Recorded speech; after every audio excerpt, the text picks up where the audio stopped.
लेकिन ये मैं आपके सामने रखना चाहता हूं कि खान साहब और बुशरा बीबी साहबा किन केसेस के अंदर इस वक्त पाबंद सलासिल हैं, और अगर इन केसेस के अंदर बेल होती है तो क्या कोई नया मुकदमा है या नहीं है।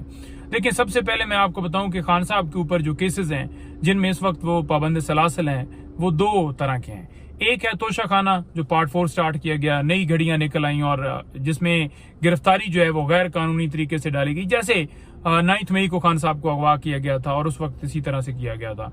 तो इसमें भी यही किया गया कि खान साहब और बीबी साहबा दोनों ने प्रीवियस बेल्स जो हैं वो अदालत में मूव की। अब अदालत को चाहिए था कि as a matter of right previous bails जो हैं वो दी जाए, लेकिन नहीं दी गई।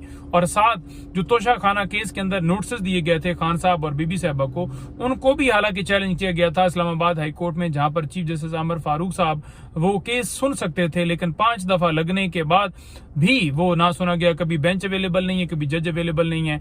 अगर उन नोटिस जो चैलेंज किए गए थे उन पिटीशंस के ऊपर समाअत की जाती और उन नोटिस को सस्पेंड किया जाता, उनकी गिरफ्तारी को रोका जाता, तो डेफिनेटली तोशा खाना में नहीं हो सकती, क्योंकि पहले तोशा खाना में दोनों की गई, खान साहब और बीबी साहबा की, और उसके बाद 9 मई के केसेस के अंदर खान साहब की गिरफ्तारी जो है वो की गई।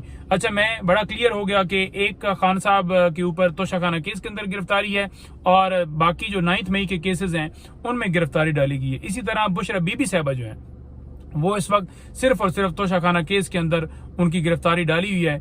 अब स्टेटस क्या है? स्टेटस ये है कि जो तोशा खाना केस है उसके अंदर जो है उस गैर कानूनी गिरफ्तारी को जो है वो इस्लामाबाद हाई कोर्ट के अंदर चैलेंज किया हुआ है, जो कि नेक्स्ट वीक के अंदर आमर फारूक से वो केस हट गया। अब नए बेंच बनाया गया है और उसमें ये है कि एक ये चीज अच्छी है कि कम से कम आमर फारूक साहब नहीं होंगे, कि कम से कम कोई ऐसे जजेस के पास केस जाएगा जो कि इंसाफ फराहम करेंगे, नंबर 1।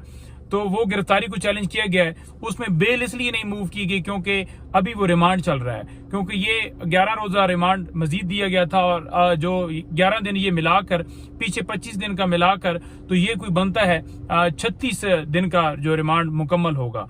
तो 36 दिन के रिमांड के बाद हो सकता है फिर 4 दिन का दिया जाए और 40 दिन पूरी किए जाए, क्योंकि नैब के अंदर तरमीम इसलिए लाई गई थी कि 40 दिन जो रिमांड है कि खान साहब की जब गिरफ्तारी डाली जाए तो वो पूरा किया जाए। तो अब देखते हैं कि उसके अंदर क्या है। लेकिन दूसरी तरफ अगर इस्लामाबाद हाई कोर्ट के अंदर जो है वो गिरफ्तारी जो है गैर कानूनी डिक्लेयर करते हुए उस की खान साहब की रिहाई के अहकाम जारी किए जाते हैं, उस केस की हद तक ये गिरफ्तारी गैर कानूनी है, क्योंकि खान साहब और बीबी साहबा दोनों की तरफ से ये चैलेंज किया गया। और अगर दोनों की तरफ से वहां पर ये कहा जाता है कि ये गैर कानूनी था, क्योंकि गैर कानूनी बनता है जब एक बंदा कोर्ट से रजू कर लेता है बेल के लिए, तो फिर उसे जमानत as a matter of right period bail मिलती है। लेकिन नोटिस किए गए और हालांकि नैब ने भी उस वक्त कहा कि ऑन रिकॉर्ड जो है वो हमारे पास कोई वारंट गिरफ्तारी नहीं है। तो उस सूरत हाल के अंदर जब कोर्ट देखेगी कि वाकई जब उन्होंने भी ये कहा और इन्होंने बेल्स भी मूव कर दी थी खान साहब और बीबी साहब ने, तो फिर ये तो गिरफ्तारी करनी ही नहीं चाहिए थी और ये गैर कानूनी गिरफ्तारी थी, तो फिर उसकी हद तक जो है मामला जो है वो हो सकता है। लेकिन इसमें सिर्फ ये है कि खान साहब और बीबी साहबा वो दोनों उनकी हद तक इसमें ऑर्डर अगर आए तो सिर्फ बीबी साहबा वो उनकी रिहाई यकीनी हो सकती है।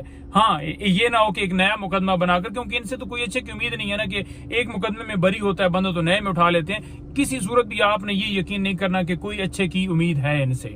सेकंड बात यह है कि अगर यहां से ये खत्म होता है तो दूसरी तरफ 9 मई के केसेस बच जाते हैं खान साहब की हद तक, क्योंकि बीबी साहबा की हद तक वहां पर गिरफ्तारी नहीं डाली हुई।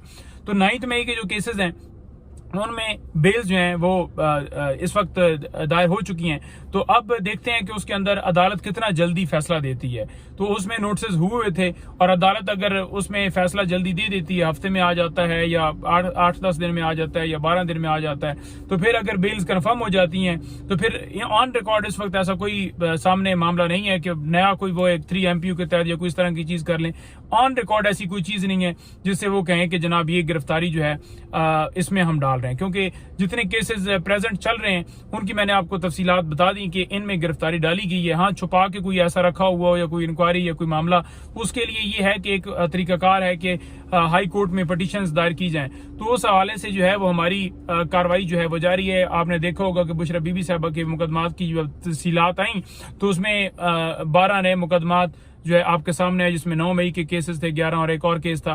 तो इसी तरह से खान साहब के हवाले से भी हम प्रोसीड कर रहे हैं। तो वो जो जब तफसीलात एक जगह पर आ जाएंगी और उसमें जो है, क्योंकि हमने आगे पटिशन जो दायर की उसमें ये भी कहा हो कि मजीद किसी मुकदमे के अंदर गिरफ्तार ना किया जाए, तो अब डिपेंड करता है अदालत के ऊपर, क्योंकि ये सारा मामला अदालत का है। और अगर अदालत ये स्टैंड ले लेती है, देख लेती है, क्योंकि हर एक अदालत, हर जज को पता है कि झूठे केसेस हैं। अगर अदालत स्टैंड लेती है किसी जगह के ऊपर जहां पर पटिशन दायर हो कि अब मजीद किसी मुकदमे में गिरफ्तार ना की जाए, कि ये भी केसेस झूठे हैं, इनमें भी रिहाई की जाती है, और बाकी जो तोशाखाना वाला है वो मैंने आपको तफसील बता दी, तो फिर ये है कि वो उस तरह से एक प्रोटेक्शन मिल जाती। जब तक अदालत नहीं स्टैंड लेगी, अदालत नहीं खड़ी होगी, तब तक रिहाई यकीनी नहीं हो सकती। लेकिन जो सिस्टम इस वक्त चल रहा है कि अदालतें भी अपना भार जो है वो अपने ऊपर, कंधे के ऊपर नहीं ला रही और इस तरह का कोई हुक्म जारी नहीं कर रही, क्योंकि अगर आप रिसेंटली देखें पूरे आपको चाहे वो 5 अगस्त से लेकर या 9 मई से पहले केसेस, तो जितनी ये पॉलिटिकल विक्टिमाइजेशन की गई, हर जज को पता है कि केसेस झूठे हैं। लेकिन आपने नहीं देखा कि कोई इस तरह का कोई जो है वो डिसीजन आया हो या फैसला आया हो।